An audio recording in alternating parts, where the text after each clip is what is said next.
Thank you. Thank you, David. Anybody ever tell you, I'll pray for you? You're supposed to appreciate that. Really? You'll pray for me? Oh, yeah, it's the least I can do. You know, I think that is the least you can do. People are always thanking God. Somebody wins the Academy Awards, they thank God. What's the logic? Like, at what point do you think God got involved? They say casting is key. You ever watch a couple of boxers before a fight, like Manny Pacquiao? He's in the corner praying to Jesus. But what happens if the other fighter is praying to Jesus? And God is like, I guess I just let him fight it out. I don't know what to do.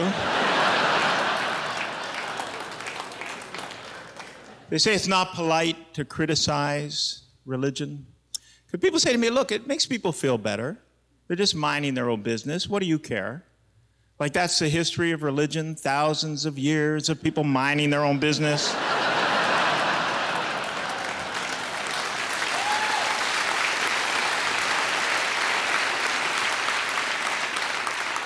Yeah, religion's all about minding other people's business, like sodomy. We needed a sodomy law. Like, I would be for a sodomy law if it was a law that would prevent me from being sodomized. Maybe I don't want to say get behind that, but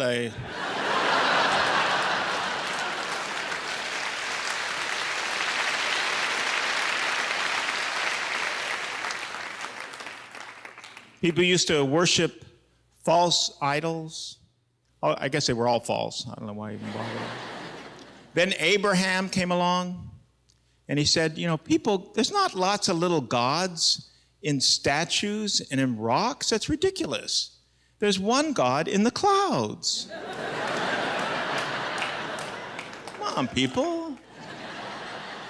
Think about what you're doing. I mean, you're sacrificing a goat to a rock. What sense does that make? You should be cutting off the tip of your penis for the real God in the cloud.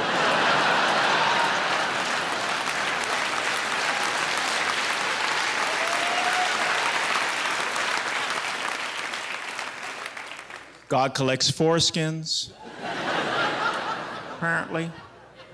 Didn't say why, just wants them. And is there any theory for God making the foreskin, then asking for it back? And why isn't there a foreskin fairy?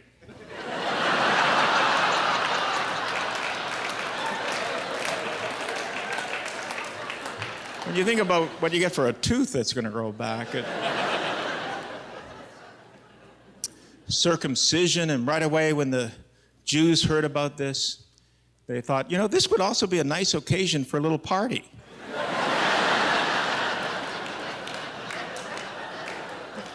Have a few friends over, some wine.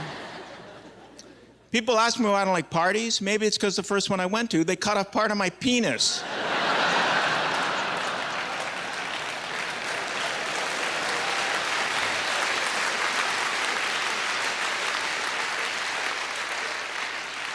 There's one thing that may surprise you is that I think there is some evidence of intelligent design.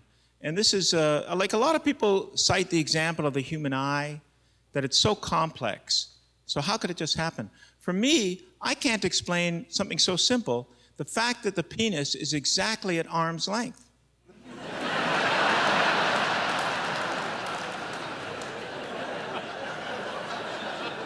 You're never going to convince me that's like some random, obviously designed. And yet masturbation is a sin, apparently. Put it in the perfect spot, then don't touch it. But I don't know what this thing is about masturbation. It's like, I think some of the biggest mistakes I've ever made in my life might have been averted if I'd just taken the time to masturbate first.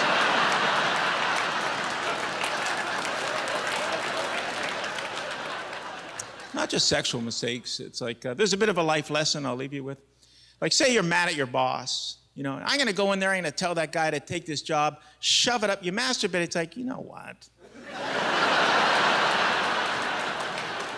Maybe just watch a movie.